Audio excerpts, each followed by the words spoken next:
오늘 저희가 함께 나눌 이 표적, 특별히 우리가 너무나도 잘 아는 오병이어의 기적에 대한 말씀을 우리가 함께 나눌 텐데요. 특별히 오늘 이 오병이어의 기적은 굉장히 성경에서 중요하고 주님께서 사역하신 것 중에 굉장히 중요한 의미가 있는 그런 본문임을 우리는 알 수 있습니다. 왜냐하면 이 요한복음에 나오는 이 기적은 요한복음뿐만이 아니라 공관복음, 다시 말해서 마태복음, 마가복음, 누가복음에서도 동일하게 이 사건을 기록하고 있다라는 것입니다. 사복음서, 마태, 마가, 누가, 요한복음 이 네 가지 복음서에서 동일하게 다루는 주제, 그것은 우리가 여러 가지가 있을 수 있겠지만 그 중에 핵심은 십자가와 부활에 대한 이야기를 동시에 다루고 있습니다. 그런데 오늘 이 표적이 그 네 가지 복음서에 동일하게 다루고 있다는 것은 굉장히 중요한 의미가 있음을 말하고 있어요. 왜 그렇게 복음서를 기록한 기자들이 기록했을까요? 그것은 예수님이 누구신지를 이 표적은 너무나도 명확하게 드러내고 있기 때문에 그렇습니다. 이 표적을 통해서 모든 독자들, 이 세상을 살아가는 모든 사람들이 이 표적을 통해서 예수님이 누군지를 분명히 알 수 있기 때문에 사복음서를 쓴 저자들은 동일하게 이 표적을 담고 있음을 우리는 기억해야 합니다. 오늘 본문에 예수님께서 본문 바로 위를 보시면 예수님께서 유대인들과 논쟁하는 그런 부분들이 나옵니다.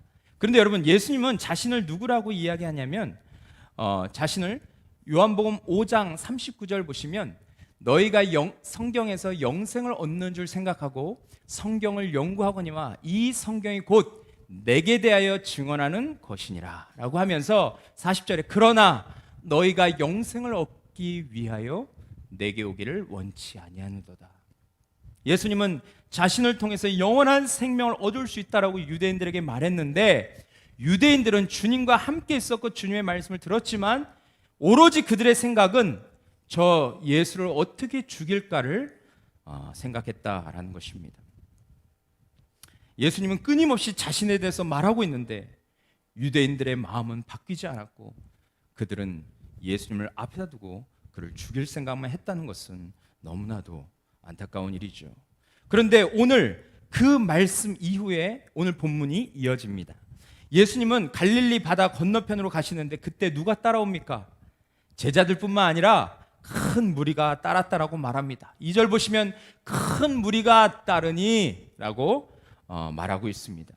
우리는 큰 무리라고 하니까 예수님의 제자들이 많았다라고 생각할 수 있습니다. 하지만 그들은 안타깝게도 제자의 삶을 살기로 결단한 사람은 아니었습니다. 이들은 성경에서 말하는 것처럼 표적이 너무 신기해서 예수님이 일으키시는 기적과 이적이 너무 신기해서 그것을 보기 위해서 예수님을 쫓았던 사람이었음을 알 수 있어요. 다시 말하면 그들은 예수님의 참된 제자가 아니라 팬이었음을 우리는 알 수 있습니다.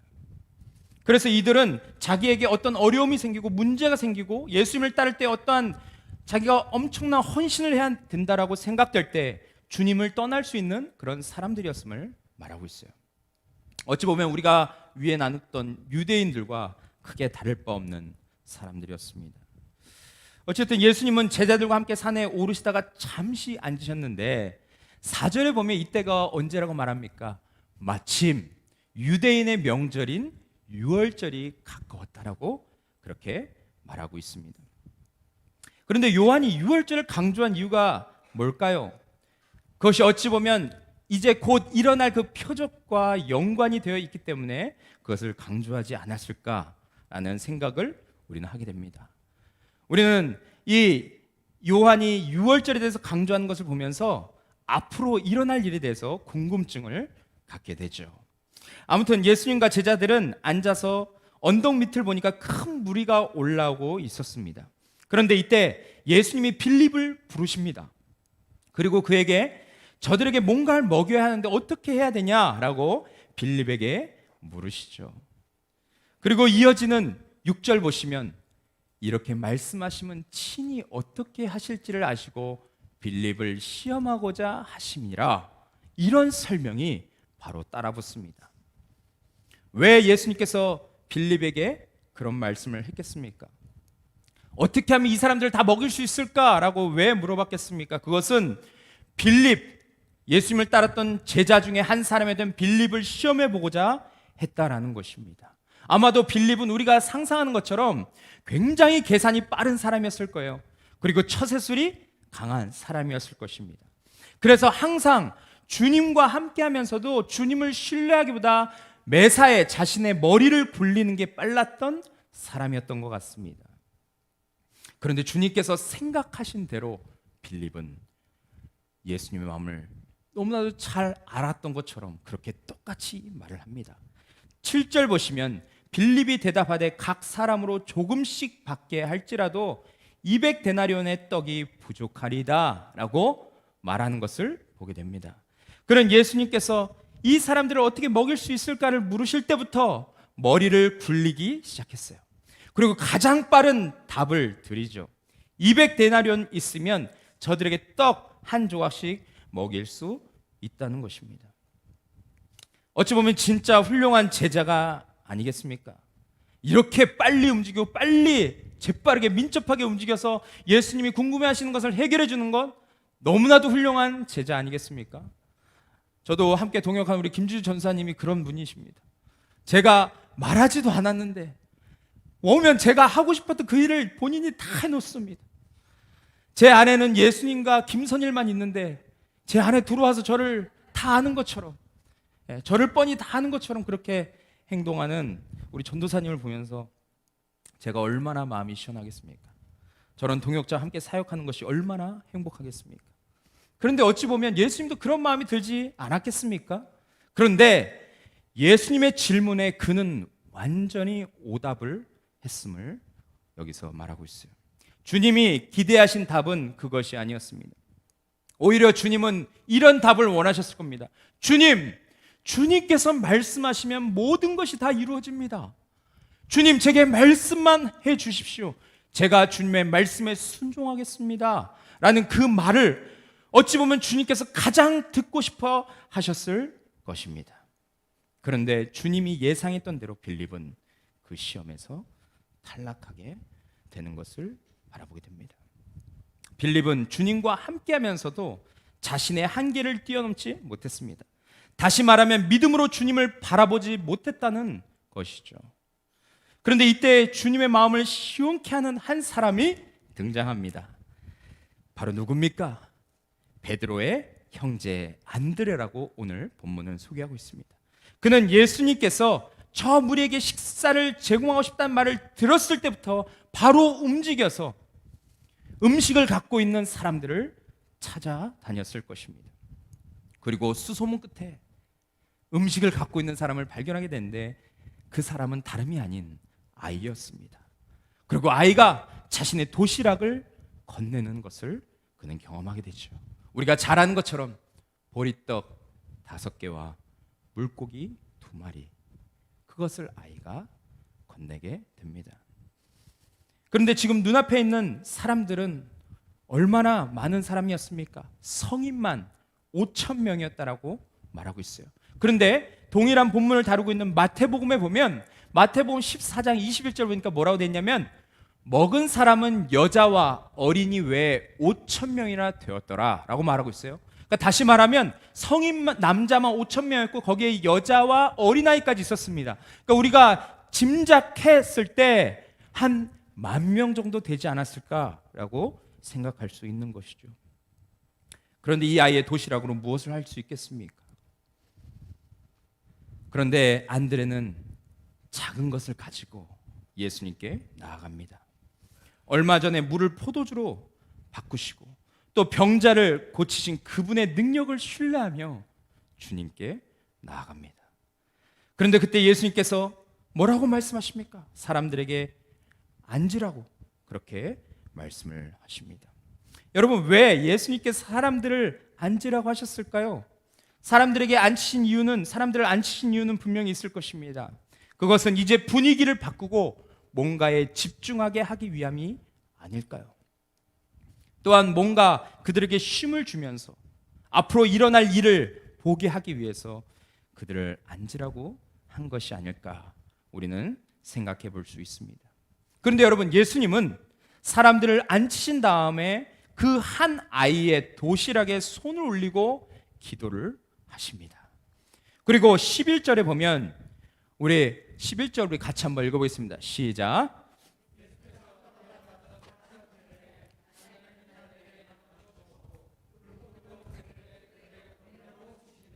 아멘. 그렇습니다.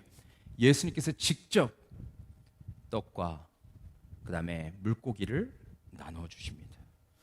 그것도 정해진 양이 아닙니다. 떡 하나씩, 물고기 5분의 1씩 이렇게 잘라주신 것이 아니라 그들이 원하는 만큼 예수님께서 주셨다라고 본문은 이야기하고 있습니다. 많은 사람들은 다 이해하고 다 알 수 없었겠지만 제자와 또 아이와 그 예수님 주변에 있는 사람들은 이것을 보면서 엄청나게 놀랐을 것입니다. 왜냐하면 분명히 보리떡 5개와 물고기 2마리였는데 예수님이 나눠주실 때 이것이 무한대로 나오는 것을 그들이 경험했기 때문에 그렇습니다. 처음에 그들은 어떤 감정을 가졌겠습니까? 처음에는 엄청 놀랐습니다. 처음에는 정말 기뻐했습니다. 정말 감탄했습니다. 그런데 그 감탄도 잠시 후 무엇으로 바뀝니까? 두려움으로 바뀝니다. 저분이 누구시기에 저런 일을 하셨을까? 저분이 도대체 누구시기에 저러한 기적을 일으킬 수 있을까? 모든 사람들이 두려워하지 않았겠습니까? 그런데 여러분, 중요한 것은 그 큰 무리가 이 놀라운 기적을 봤는데 어떻게 반응합니까? 네, 우리 14절 보시면 그 사람들이 예수께서 행하신 이 표적을 보고 말하되 이는 참으로 세상에 오실 그 선지자라 하더라 라고 말합니다. 우리가 좀 생각해 봤을 때 이 말은 신명기에 나오는 그 이야기인 것 같습니다. 신명기 18장 15절에 보시면 이런 말씀이 있습니다. 내 하나님 여호와께서 너희 가운데 내 형제 중에서 너를 위하여 나와 같은 선지자 하나를 일으키시리라. 너희는 그의 말을 들을지니라. 모세와 같은 선지자, 나와 같은 선지자를 하나님께서 보내주실 거다라는 거예요. 근데 너희는 그 말을 들으라고 이야기했습니다. 그러니까 구약의 메시지를 잘 알고 있었던 그들은 이 예수님이 바로 그 모세가 말한 그런 선지자였나 보다라고 생각을 했을 수 있습니다. 예수님을 누구라 생각했다고요? 선지자로. 또한 15절에 보니까 15절에서 그 사람들이 예수님을 뭐라고 했습니까? 임금이라고, 우리가 앞으로 세워야 할 임금이라고 그렇게 여깁니다. 예수님을 왕으로 세우려고 했어요. 그래서 예수님은 그들의 생각을 잘 아시고 어떻게 하셨습니까? 예수님은 홀로 산으로 도망가게 되는 것을 보게 됩니다. 오늘 우리가 나눈 오병이어 사건은 굉장히 우리에게 친숙한 본문입니다. 제가 짧게 나눴지만 이건 굉장히 우리에게 친숙한 본문이고 우리가 살면서 정말 많이 들었던 본문입니다. 어떤 분은 수십 번 들었을 수도 있습니다. 하지만 오늘 이 말씀, 특별히 이 오병이어의 표적이 우리에게 너무 중요하다는 것을 제가 서론에 말씀드렸는데 오늘 이 표적을 통해서 우리가 발견해야 되는 그 예수님은 누구십니까? 여러분, 예수님은 어떤 분이신지 이 표적을 통해서 여러분 발견하셨습니까? 그것을 이 시간 우리가 좀 같이 나누기 원합니다. 우리는 세 가지를 좀 나누기 원하는데 첫 번째, 오늘 오병이어의 표적에서 예수님 자신은 스스로 누구라고 말씀하시냐면 우리에게 참된 제자의 삶을 말씀해 주시는 분이다 라고 우리는 볼 수 있습니다. 우리는 요한복음을 보면 예수님은 보통 분이 아니라 엄청난 분이심을 보게 됩니다. 특별히 상상할 수도 없는 일을 일으키실 때 엄청난 충격을 받죠. 그런데 여러분, 그 당시의 사람들은 어떠했겠습니까? 우리가 받는 충격과 비교되지 않을 정도로 엄청난 큰 충격을 받았을 것입니다. 예수님이 물을 포도주로 바꾸신 것도 놀라운데 죽은 아이를 말씀으로 그 아이가 살아났다 가라 라고 하시는 그 말씀 통해서 아이가 살아나는 것을 경험합니다. 또 우리 저번 주에 전사님 설교한 것처럼 38년 된 병자, 평생을 그 병으로 살아왔던 그 사람을, 많은 사람들은 그 병을 고칠 수 없다라고 말했지만 그 병을 가지고 평생을 살아야 된다고 말했지만 주님은 그 병자를 고쳐주십니다. 그럴 때 여러분 그들이 어떻겠습니까? 그래서 이 지금 예수님을 따르는 큰 무리가 이해가 됩니다. 그들은 예수님이 행하신 놀라운 기적을 보면서 저분을 따라다니면 뭔가 우리에게 주어지는 게 있겠다. 우리가 저분을 따르면 나중에 우리가 좋은 것을 누릴 수 있겠다라는 그런 기대감을 가지고 예수님을 따랐을 것입니다. 오늘 본문 2절에 등장하는 것처럼 큰 무리가 그래서 예수님을 따르게 된 거죠. 그런데 제가 아까 말씀드린 것처럼 그 사람들은 예수님의 제자가 되는 것에 관심이 없었어요. 그저 팬의 자리에만 머물러 있는 자들임을 보게 됩니다. 예수님께서 일으키시는 기적과 이적에만 관심 있고 진짜 그 예수님이 누구신지에 대해서는 관심이 없었다는 것이죠.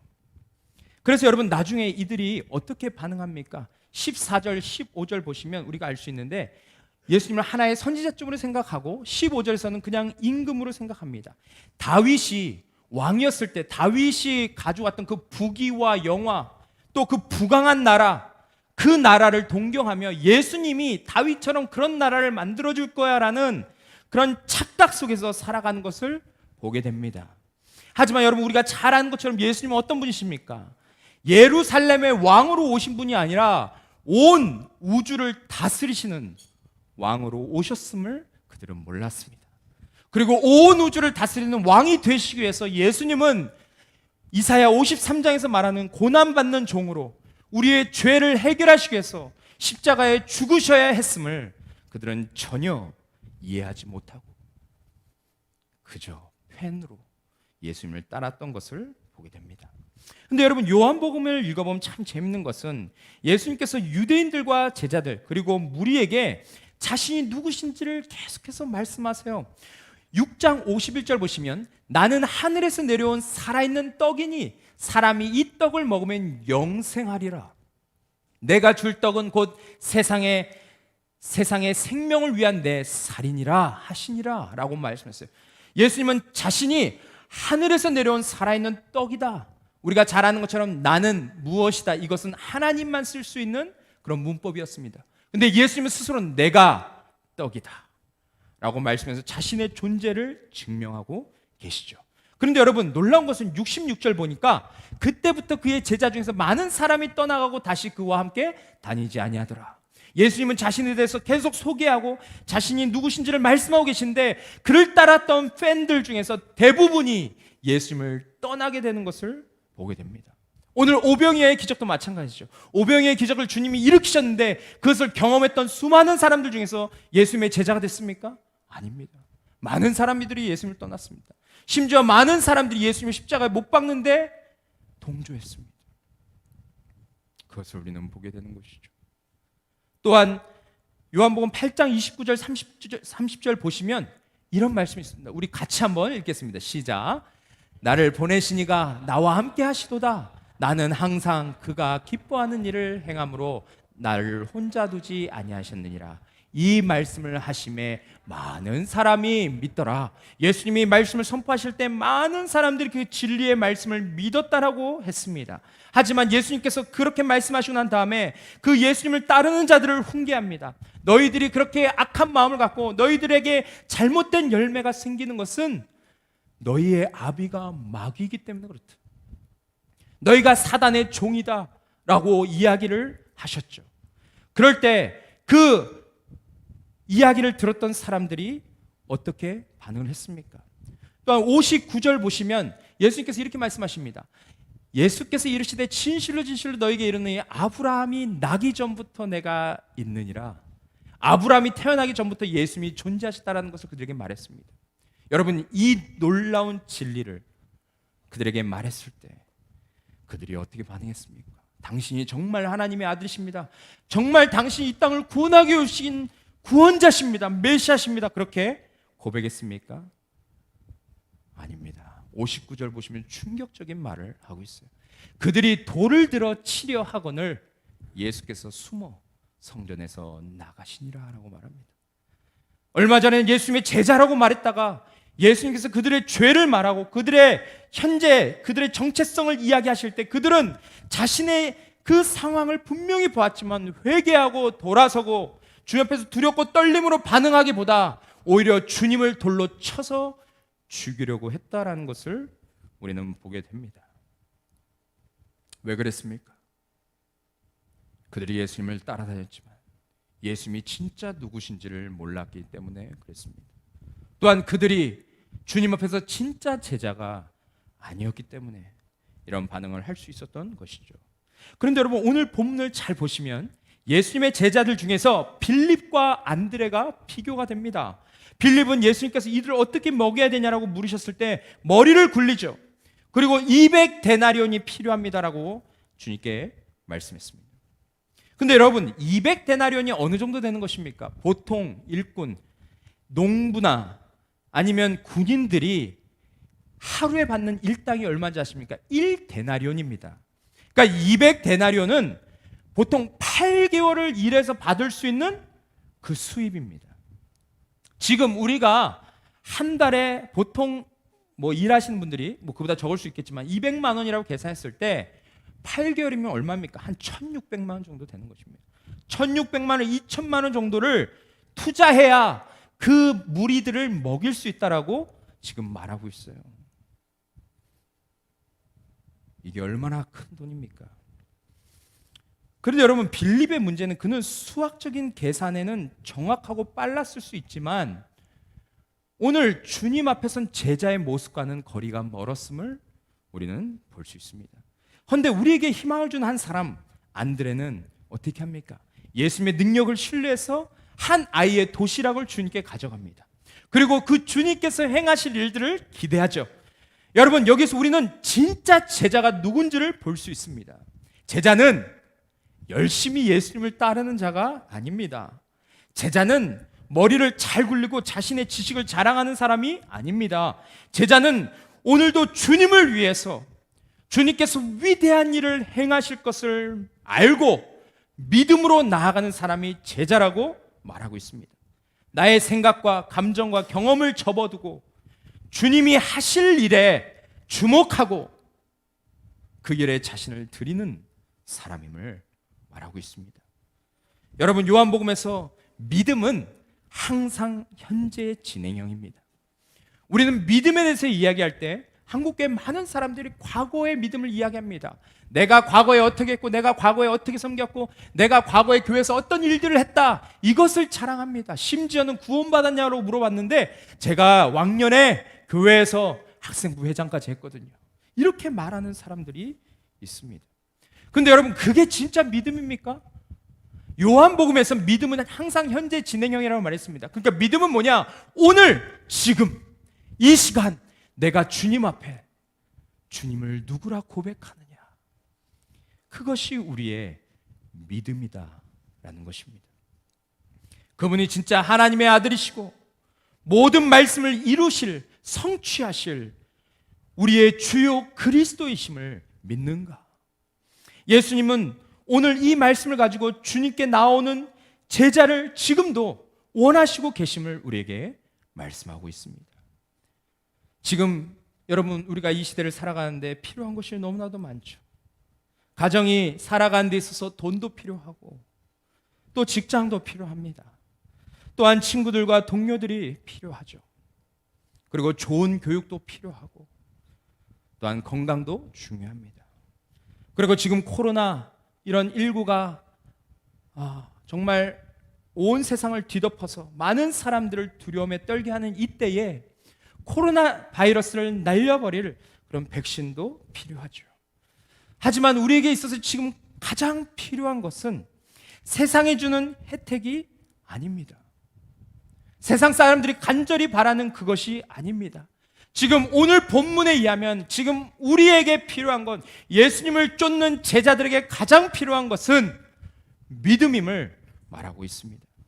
살아계신 예수님을 제대로 바라보고 그분을 끝까지 붙들고 나아갈 수 있는 그 믿음이 필요한 것이죠. 코로나로 어려움이 찾아와도, 가정과 학교와 직장에 여러 가지 어려운 일이 생겨도, 내일과 미래에 대한 불안과 두려움이 엄습해 온다 할지라도 그것을 뚫고 나갈 수 있는 믿음, 예수 그리스도를 향한 변함없는 믿음이 지금 우리에게 필요한 것입니다. 오늘 이 말씀 앞에서는 여러분, 우리에게 이런 믿음이 있습니까? 오늘도 주님께 한결같은 믿음으로 나아갈 수 있는 그런 제자의 삶을 우리가 살고 있습니까? 두 번째로는 작은 것을 위대한 것으로 이끄시는 분임을 우리는 보게 됩니다.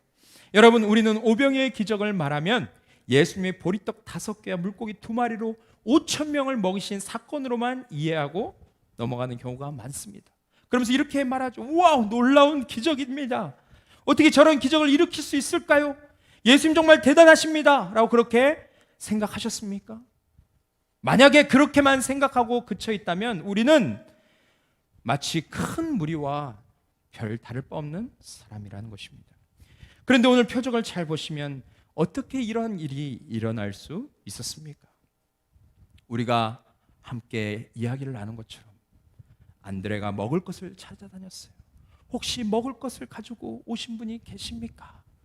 혹시 뭔가 사람들에게 먹을 것을 가지고 있는 것이 여러분에게 있습니까? 라고 그렇게 말하면서 한참을 찾아다녔겠죠. 그런데 한 아이가 가지고 있는 그 도시락을 발견하고 주님께 건넵니다. 주님, 제가 한 아이의 도시락을 가져왔습니다. 제가 할 수 있는 한 최선의 것을 다했습니다 라고 안드레는 예수님께 나아갑니다. 우리는 여기서 주목해서 봐야 할 것이 있는데, 그것은 보통 이러한 상황 가운데서 우리는 어떻게 하느냐랍니다. 여러분 한번 감정이입을 해보십시오. 여러분이 이러한 상황입니다. 그럼 여러분 어떻게 하겠습니까? 아이 같은 경우에 이렇게 생각할 수 있을 것입니다. 아니, 이걸로 어떻게 이 많은 사람들을 먹일 수 있어? 이걸로 어떻게 사람들의 입에 풀칠이라도 할 수 있겠어? 아니야, 그냥 나 혼자만 먹자. 그냥 숨어서 엄마가 싸준 거 그냥 나 혼자 먹자라고 생각할 수 있었겠죠. 또한 안드레 같은 경우는 어떻습니까? 아이의 도시락이 있다는 것을 말해도 예수님과 제자들이 비웃을 거야, 또 사람들이 비웃을 거라고 그렇게 생각하지 않았겠습니까? 긁어서 붓으로 만들지 말고 그냥 아무것도 없다라고 그렇게 말하자, 그냥 집으로 돌려보내자고 말하자라고 그렇게 생각할 수 있었겠죠. 지금 우리의 상황에서는 이렇게 말할 수 있을 것 같습니다. 제가 주님을 섬기는 데 있어서 좋은 은사가 있으면 저도 섬기고 싶습니다. 제가 좀 배워야 뭔가 가르치고 뭔가 사역을 할 수 있지 않겠습니까? 주님, 제가 가진 것이 없습니다. 그런데 제가 무슨 일을 할 수 있겠습니까? 나 같은 사람이 무슨 하나님의 일을 합니까? 지금 내 한 몸 간수하기도 힘든데요. 주님, 우리 교회 주변에 큰 교회들이 많습니다. 우리 교회는 너무 작아요. 성도도 적고 물질도 넉넉하지 않습니다. 그런데 우리 교회가 뭘 할 수 있겠습니까? 큰 일들은 저 큰 교회들이 해야죠 라고 말하는 것이죠. 그런데 여러분, 우리가 자주 말하는 그 말이 얼마나 무서운 말인지를 우리는 이 말씀을 통해서 깨달아야 합니다. 때로 우리는 주님, 저는 할 수 있는 게 없습니다, 저는 연약합니다, 우리 교회는 약합니다 라고 말하는 것이 겸손한 이야기라고 생각할 수 있습니다. 그런데 여러분, 믿음으로 살지 않으면서 그렇게 말하는 것은 하나님의 능력을 무시하는 행동이고 교만한 행동입니다. 로마서 4장 17절 보시면 이런 말씀이 있습니다. 우리 같이 한번 읽겠습니다. 시작.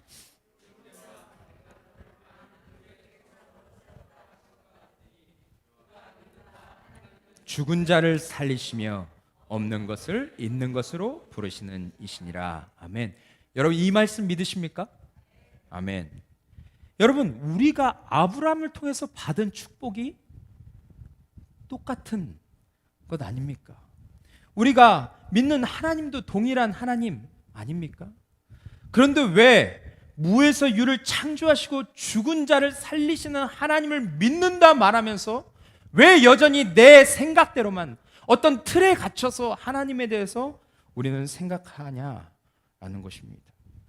왜 나를 구원하시기 위해서 친히 이 땅에 내려오셔서 자신의 목숨까지 내어주신 주님을 믿지 못하십니까? 왜 주님이 우리를 위해서 모든 것을 다 이루시고 영원한 생명도 주셨다고 일관되게 복음서에서 선포하고 있는데 왜 우리는 그것을 여전히 믿지 못합니까? 왜 영원한 것을 소유했으면서도 주님은 우리가 이미 영원한 것을 소유했다고 말씀하시는데 왜 영원한 것을 소유하지 못한 사람처럼 우리는 그렇게 살고 있습니까? 그런데 오늘 본문을 보시면 우리가 주님 앞에서 갖춰야 할 겸손한 태도가 무엇인지를 보여주고 있어요. 그것은 내 생각을 끼워 넣지 말고 주님이 하실 일에 내 생각을 끼워 넣지 말고 모든 것을 주님께 드리라라고 말하고 있습니다.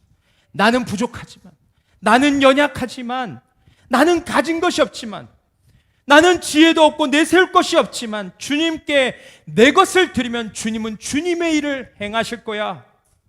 주님은 오늘 이 아이의 도시락을 통해서 10,000명을 먹이신 것처럼 나를 통해서, 보잘것없는 나를 통해서 하나님의 일을 이루실 거야.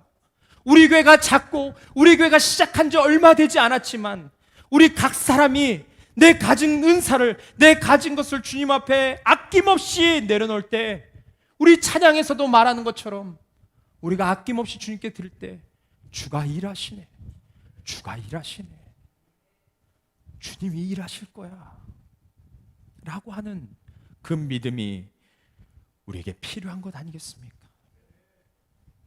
여러분, 성경에서 내 것을 가지고 주님 앞에 엎드리는 그런 사람을 겸손한 사람이라고 말하고 있어요. 요한복음에서 여러분 주님께서 우리에게만 이러한 순종을 요구하신다라고 여러분 생각하겠지만 그렇지 않습니다. 요한복음에 보시면 놀라운 일이 일어납니다. 그것은 바로 예수님이 하나님의 아들이시고 요한복음에서는 하나님이시라고 그렇게 선포하고 있는데 그 주님께서 우리에게 순종의 본을 보여주셨습니다. 로마서 4장에 보시면 우리 같이 한번 읽겠습니다. 시작. 예수는 우리가 범죄한 것 때문에 내줌이 되고 또한 우리를 의롭다 하시기 위하여 살아나셨느니라. 계속 읽겠습니다.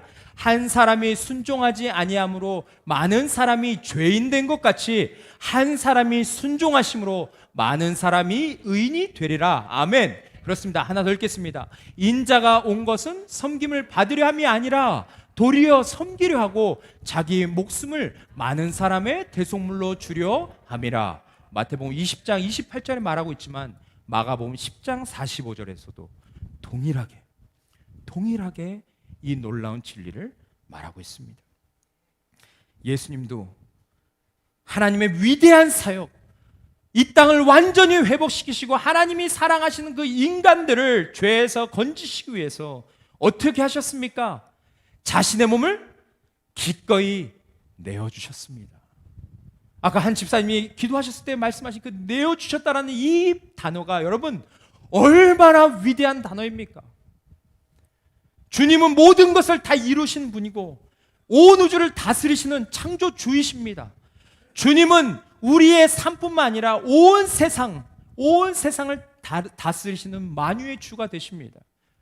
그런데 그분이 자신의 몸을 기꺼이 하나님의 계획과 하나님의 영광을 이루기 위해서 우리를 대신해서 내어주셨다라는 것이 얼마나 위대한 사건입니까?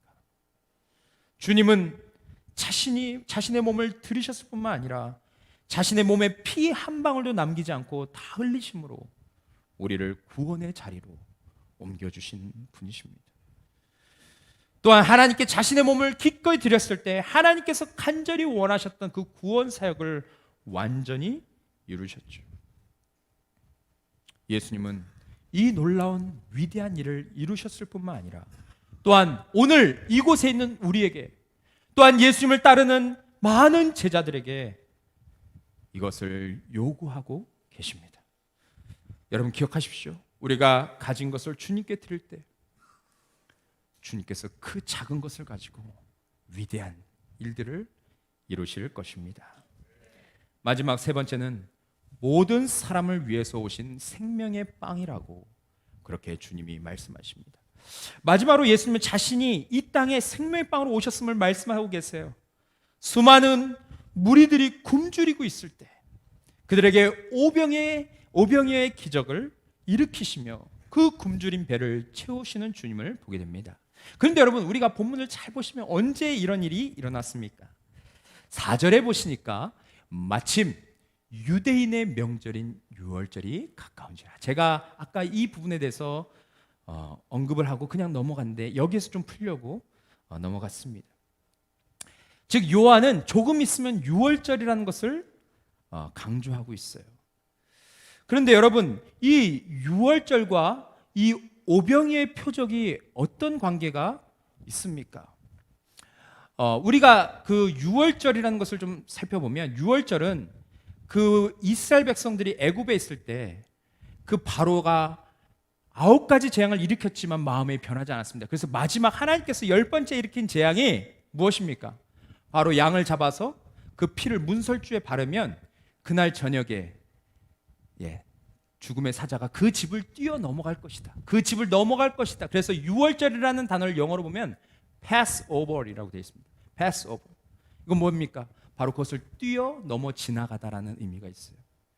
그런데 여러분 잘 보십시오.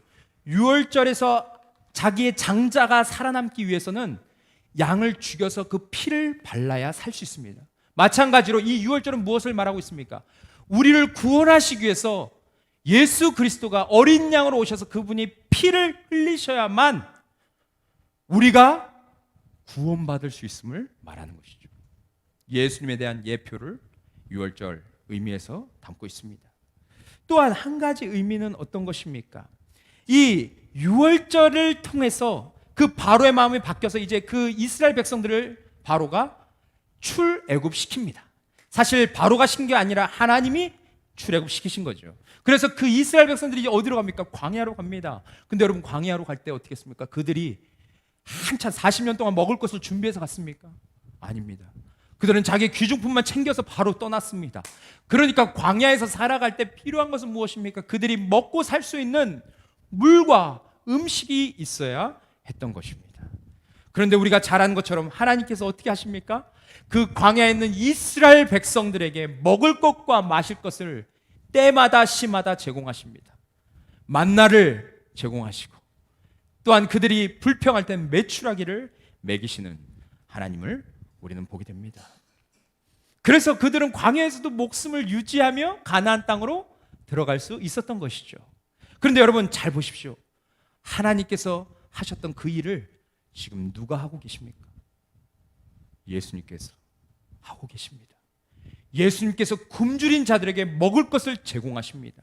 그리고 그들이 먹고 남을 만큼 충분히 그것을, 그들의 그 마음을, 그들의 그 배고픔을 채우시는 그 주님을 우리는 보게 됩니다.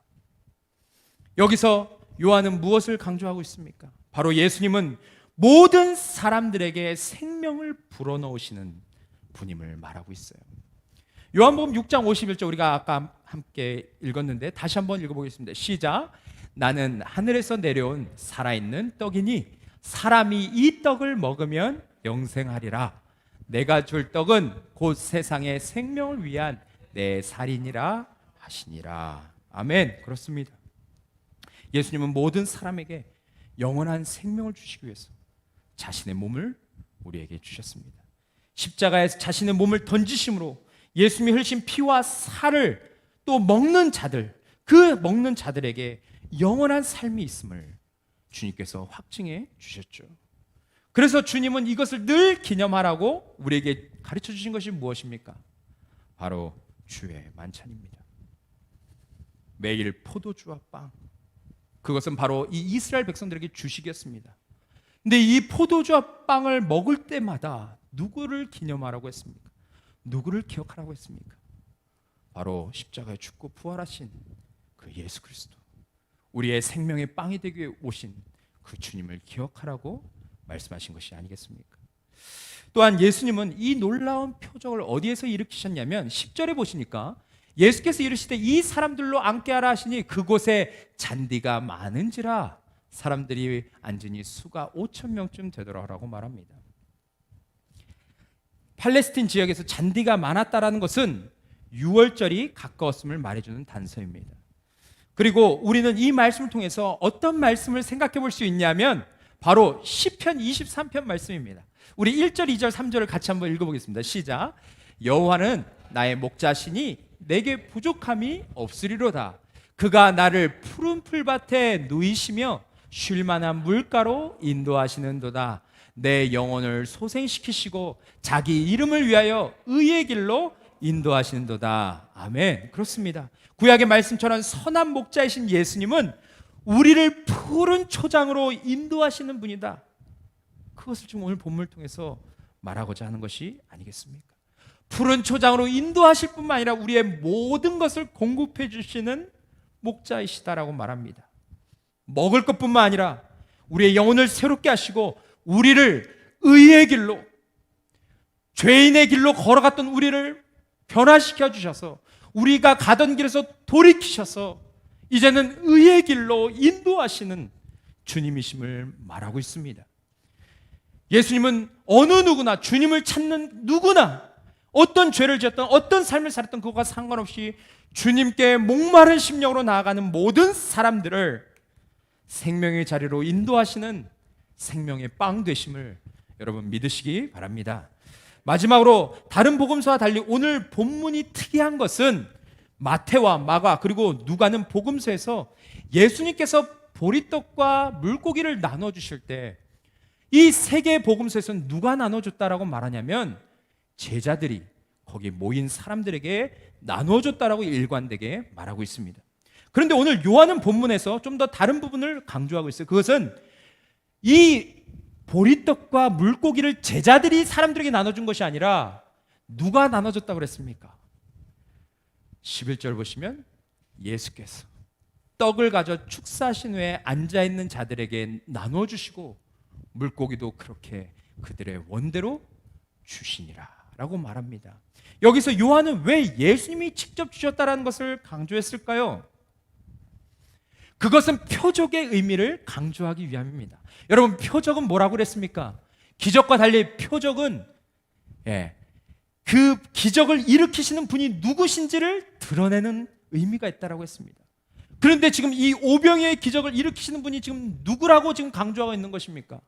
바로 이 보리떡과 물고기를 나눠주는 이 예수님이 바로 생명의 빵이심을 말하기 위해서 이렇게 강조하고 있다라는 것입니다. 너에게 생명을 주시고 영원한 삶으로 인도하시는 분이 바로 예수 그리스도임을 분명히 드러내기 위함입니다. 그래서 우리는 위의 세 가지를 통해서 우리는 분명히 알 수 있는 것은 주님은 우리에게 생명을 주시기 위해 오신 분이신데 그 생명은 잠시 머물다가 없어지는 것이 아니라 그것은 영원한 생명이고 그 생명을 통해서 우리는 만족하는 삶을, 풍성한 삶을 누릴 수 있음을 말하고 있습니다. 그래서 여러분, 우리는 이 땅에 생명의 빵으로 오신 예수님을 만나야 되는 것입니다. 그분을 그냥 쫓는 자가 아니라 그분을 진짜 만나고 인격적으로 만나서 그분을 정말 제대로 고백하는 믿음이 우리 안에 필요하다라는 것을 오늘 본문은 우리에게 말해주고 있습니다. 결론적으로 얼마 전에 아이들과 함께 읽은 책 제목이 생각납니다. 그 책은 바로 땅굴 속에 사는 영식이라는 책이었습니다. 영식이는 북한에 살고 있는 아이인데 그 아이는 어렸을 때부터 땅굴 속에서 살았습니다. 예수님을 믿는 사람들을 하도 북한의 지도층들이 핍박을 하니까 목사님과 36명의 성도들이 땅굴을 파고 그 안에서 살게 되었습니다. 그렇게 19년을 살게 됩니다. 그런데 영식이는 어렸을 때부터 그 깜깜한 땅굴 속에서 매일 몇 번에 걸쳐서 예배를 드리며 살았어요. 그 땅굴 속에 살았으니까 빛도 볼 수가 없었습니다. 엄마와 형과 함께 살았는데 그가 먹을 수 있는 것은 감자밖에 없었습니다. 그렇게 그는 생명을 유지합니다. 하지만 그곳에 있는 성도들은 날마다 또 하루에도 몇 번에 걸쳐서 예배를 드렸는데 그 목사님께서 전해주시는 말씀으로 늘 새 힘을 얻었습니다. 하나님의 말씀이 선포될 때마다 그곳에 모인 30명이 넘는 성도들은 눈물을 흘리며 그 말씀에 아멘으로 화답했습니다. 그렇게 그들은 날마다 생명의 말씀을 붙들고 하루하루를 살게 되었는데, 어느 날 예배를 드리는데 갑자기 천둥과 같은 소리가 나더니 빛이 그 동굴 속에 환히 비추게 되는 것을 보게 됩니다. 갑자기 천장이 무너진 것이죠. 성도들은 너무나도 깜짝 놀라서 사방으로 퍼지게 됩니다. 그리고 갑자기 빛이 들어와서 눈을 뜨지 못하고 그렇게 한참을 머물게 되는데, 영식이도 그 순간 너무나도 정신이 없었습니다. 그리고 이제 눈을 떠서 앞을 보고 정신을 차렸는데 그가 큰 공터를 향해서 걸어가고 있는 것을 보게 됩니다. 목사님이 맨 앞에 서고 그 뒤에 자기 엄마와 형과 많은 성도들이 일렬로 줄지어서 큰 공터를 향해서 가고 있는 것을 보게 되었습니다. 그리고 험상궂게 생긴 보이원이 성도들 향해서 소리를 쳤죠. 이 반동분자들 날래날래 움직이지 못해. 영식이는 굉장히 무섭습니다. 그래서 엄마의 치마자락을 붙들고 있었죠. 벌벌 떨고 있었어요. 그런데 그때 또 보이원이 입을 열고 말을 했습니다.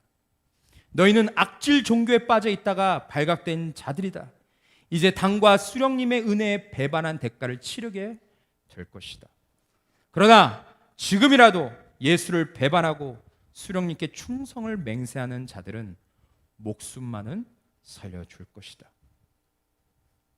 거기에 있는 목사님과 성도들은 잠시 후에 어떤 일이 일어날지 알고 있었습니다. 하지만 예수님을 배반하겠다라고 한 사람은 단 한 사람도 없었습니다. 그런데 갑자기 보이원이 영식의 손을 잡고 확 낚아챘습니다. 그리고 그 아이를 끌고 가서 나무에 달린 그 밧줄, 또 밑에는 의자가 있었는데 거기에 그 아이를 세웁니다. 영식이는 너무나도 두려웠습니다. 그래서 벌벌벌 떨면서 엄마 엄마 엄마를 계속 부르게 됩니다. 그런데 영식이 어머니가 조용히 그 아이에게 다가가서 그 아이의 귀에 이렇게 얘기했습니다.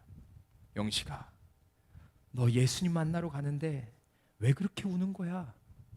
영식아, 너 이 아저씨 마지막까지 미워하면 안 돼. 예수님께 가기 전에 너 죄 지으면 안 돼. 그렇게 엄마가 그 아이를 설득합니다.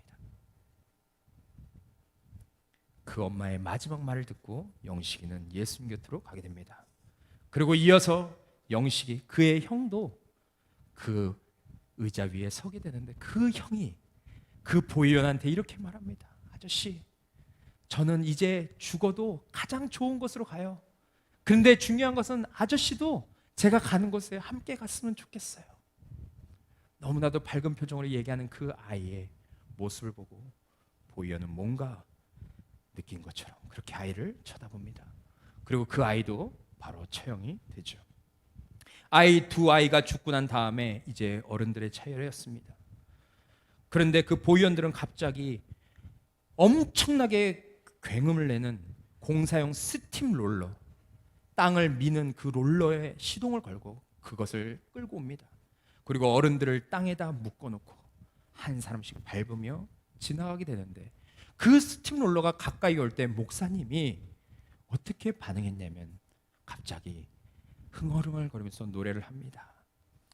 내 구주 예수를 더욱 사랑, 엎드려 비는 말 들으소서. 먼저 선창을 했는데 그 다음에 성도들이 다 누워서 그 다음 찬양을 부르죠. 내 진정 소원은 내 구주 예수를 더욱 사랑, 더욱 사랑. 한 성도 한 성도 그 기계에 깔려 죽음을 맞이하는데 마지막 성도까지 그 기계가 오는데도 불구하고 마지막 성도까지 그 찬양을 끝까지 부르는 것을 보았다라고 말하고 있습니다. 이 이야기는 1972년 북한의 노동신문에 실렸던 북한 성도들의 실제 이야기입니다. 고속도로를 공사하던 중에 갑자기 땅이 무너지면서 땅속에 숨어있던 김태용 목사님과 36명의 성도들이 발각되어 모두 순교를 당하게 되었어요. 여러분, 그런데 저는 이 이야기를 우리 아이들과 함께 읽어주고 함께 나누면서 제 마음속에 정말 감동이 되었던 것은 어떻게 북한 성도들이 죽기 전까지 그렇게 주님을 찬양할 수 있었을까? 그들이 끝까지 믿음을 포기하지 않고 그렇게 주님께 시선을 고정할 수 있었던 이유가 무엇일까? 그것을 곰곰이 저녁에 생각했습니다.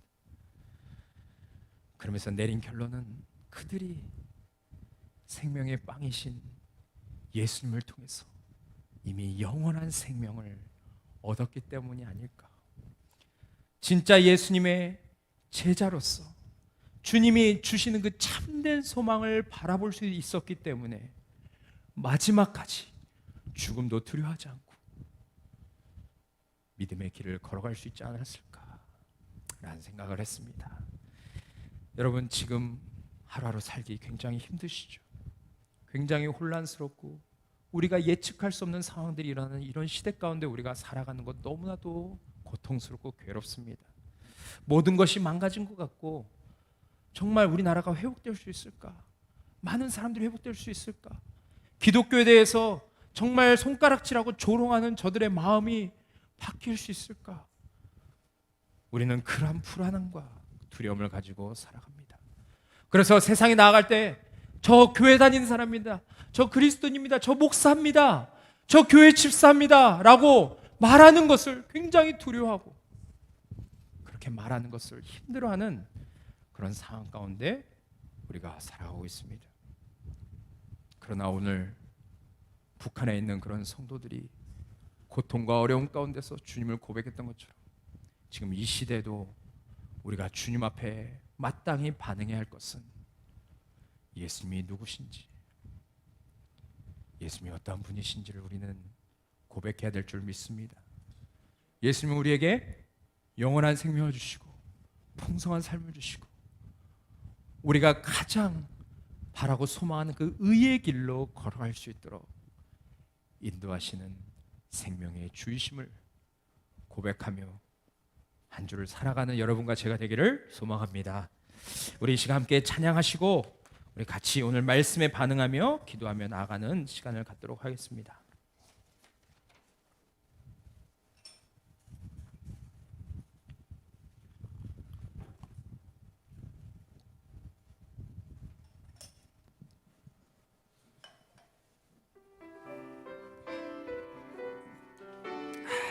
주님,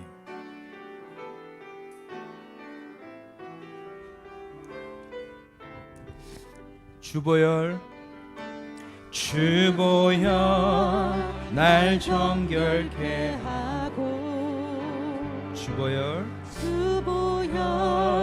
날 자유케 하니 주 앞에 나 예배하는 이 시간 나의 모든 것을 주께 드리네. 주의 손 날 위에 찢기셨고 주의 발 날 위에 박히셨으니 이제는 내가 사는 것이 아니요 오직 주를 위해 사는 것이라. 우리 믿음으로 함께 고백합시다. 주의 손에 나의 손을 포개고 또 주의 발에 나의 발을 포개어 나 주와 함께 죽고 또 주와 함께 살리라. 영원토록 주 위에 살리라. 주의 손에 나의 손을 포개고 또 주의 발에 나의 발을 포개요. 나 주와 함께 죽고 또 주와 함께 살리라. 영원토록 주 위에 살리라. 주 위에 살리라. 주 위에 살리라. 아멘. 이 시간 우리 잠시 기도하며 나아갔으면 좋겠습니다. 주님, 우리가 주님을 믿는다 하고 우리가 주님을 쫓는다 하고 우리가 주님을 따른다라고 말을 했지만 주님, 오늘 우리가 주님 앞에서 어떠한 삶을 살았는지 주님 말씀을 통해서 우리의 내면을 보게 하시고 우리의 삶을 되돌아볼 수 있도록 인도해 주셔서 감사합니다. 주님, 혹시 우리가 유대인들이나 또 예수님을 따랐던 수많은 큰 무리 그 군중들처럼 주님을 이용하려고 주님께 뭔가를 얻어먹으려고 주님께 뭔가 유익을 얻으려고 주님을 따라다녔던 사람이라면 주님, 이제 다시 한번 우리가 살았던 삶을 회개하고 돌이킬 수 있도록 도와주시옵소서. 예수 그리스도가 누군지를 알았다면 이제 우리의 삶을 주님께 드릴 수 있는 믿음을 허락하여 주시고 날마다 내가 죽었음을 인정하며 주님 앞에 우리의 삶을 기꺼이 드리는 삶을 살 수 있도록 도와주시옵소서.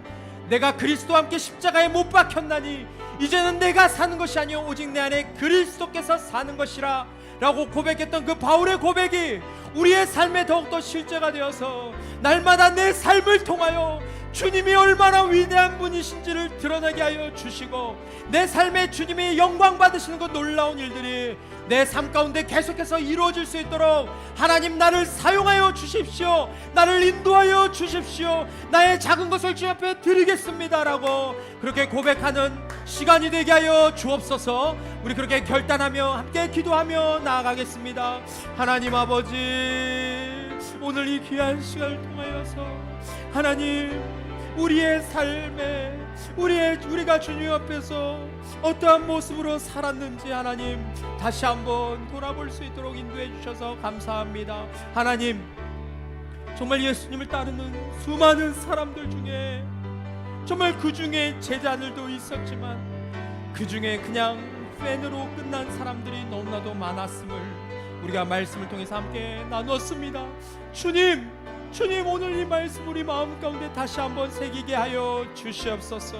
예수 그리스도는 우리를 참 제자로 이끄시는 분이시며 예수 그리스도는 정말 작은 것을 위대한 것으로 변화시켜서 우리를 통해서 놀라운 일들을 이루시고 과거에도 그러셨던 것처럼 앞으로도 주님의 큰 일들과 주님의 그 놀라운 계획들을 이루어 가시는 주님이심을 우리가 고백하고 선포하게 하여 주시옵소서. 또한 주님은 정말 그 굶주린 자들, 그 10,000명이 되는 사람들을 먹이시고 그들에게 풍성함을 입혀주신 그 주님이 정말 우리의 삶의 생명의 빵으로 오셔서 우리에게 가장 정말 완전한 것을 주시며 우리의 삶을 가장 위대한 자리로 인도하시는 그 주님이심을 우리가 함께 나누었습니다. 오 주님, 이 주님 앞에 우리가 믿음을 다하여 나아갈 수 있도록 주님 우리를 인도하여 주시옵소서.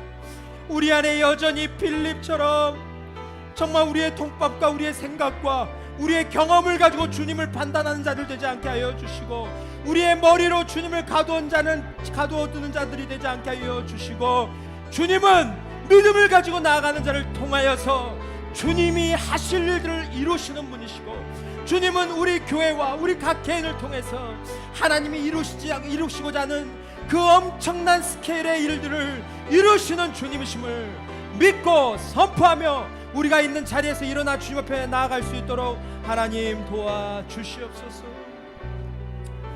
주님 그렇게 주 앞에 나아가기를 원합니다. 하나님, 우리의 믿음 없음을 용서하여 주시고 하나님, 주님 이 시간 우리의 마음을 주님 앞에 드리오니 하나님 우리를 다시 한번 믿음의 사람으로 변화시켜 주시고, 주님, 우리를 그렇게 인도해 주시기를 원합니다. 하나님 아버지, 주님, 우리를 너무나도 사랑하시는 주님 앞에 우리가 마땅히 고백해야 할 고백을 드리며 주님 앞에 나아갑니다. 주님, 생명의 빵으로 오시고 우리의 삶의 걸음걸음을 인도하시고 우리를 영원한 나라로 인도하시고 오신 주님을 찬양합니다. 우리 함께 찬양하며 나아가 있습니다. 날 사랑하신, 날 사랑하신,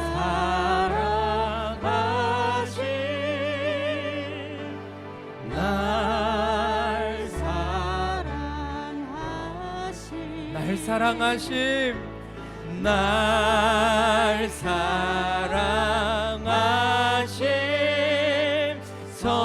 성경에 쓴, 더 큰 목소리로 찬양합시다. 날 사랑하심. 아멘.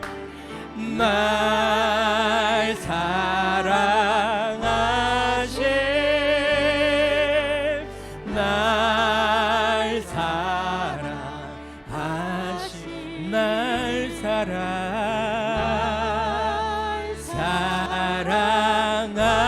사랑하심 성경에 쓰였네.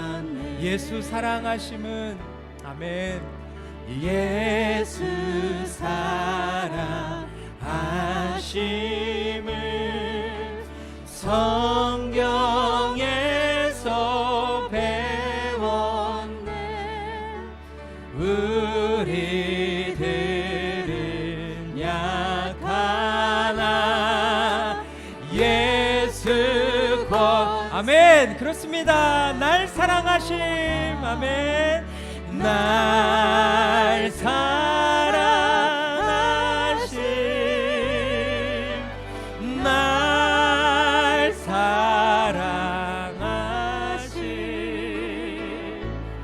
날 사랑하심 성경에서. 우리 가슴에 손 얹고 찬양합시다. 날 사랑하심. 아멘. 날 사랑하심, 오 날 사랑하심, 날 사랑하심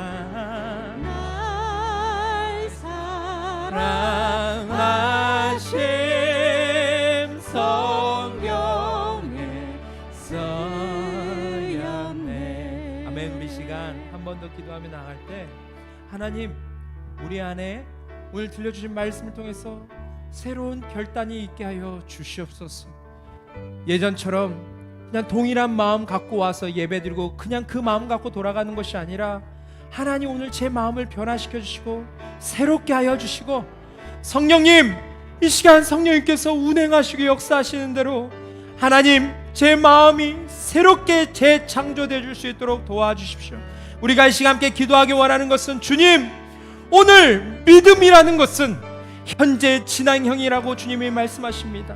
오늘 지금 나의 믿음, 이 순간 내가 주님 앞에 주님을 누구라 고백하느냐, 주님이 지금 이 순간 내게 누구신가를 주님이 묻고 계십니다.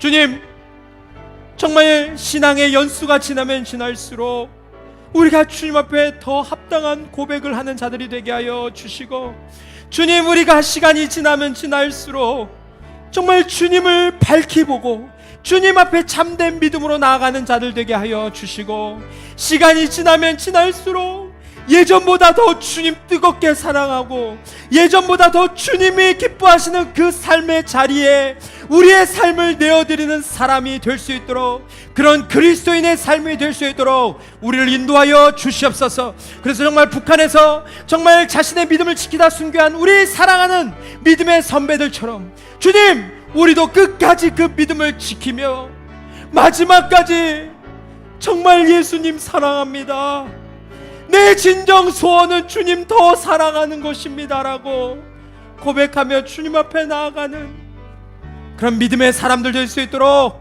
우리를 인도하여 주시옵소서. 우리 그렇게 함께 믿음을 다해 기도하며 나아가겠습니다. 하나님, 하나님,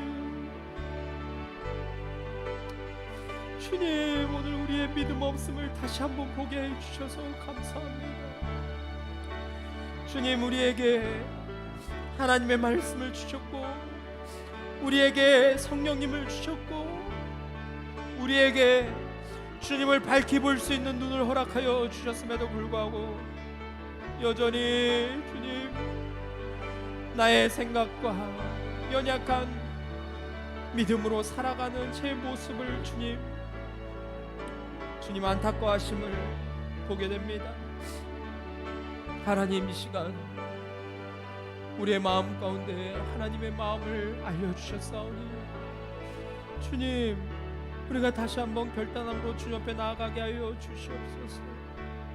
과거의 믿음, 과거의 삶, 과거의 신앙생활이 아니라 오늘 이 자리에서 나는 주님을 누구라 고백하느냐, 내가 살아가는 삶의 자리에서, 직장에서, 학교에서, 가정에서 나는 주님을 누구라 고백하느냐, 그것이 우리의 믿음이라고 주님 말씀하십니다.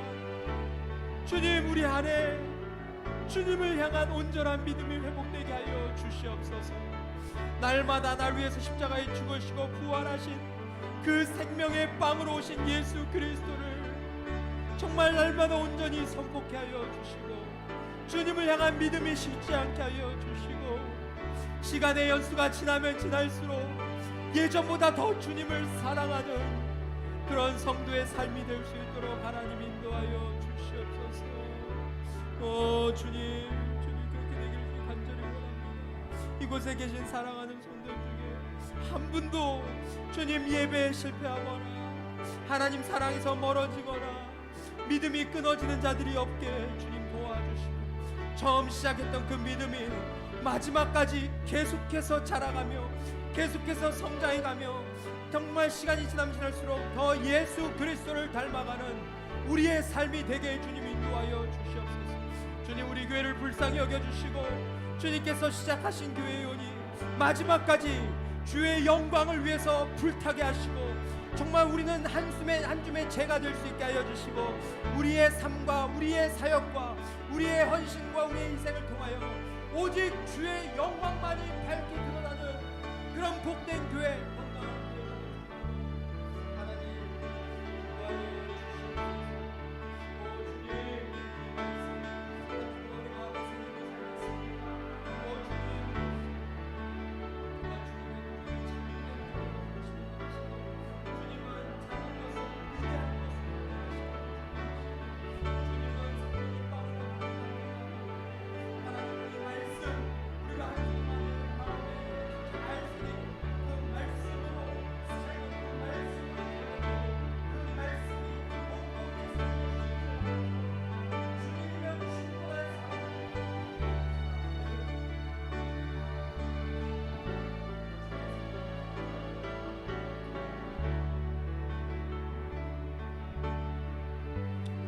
하나님 감사합니다.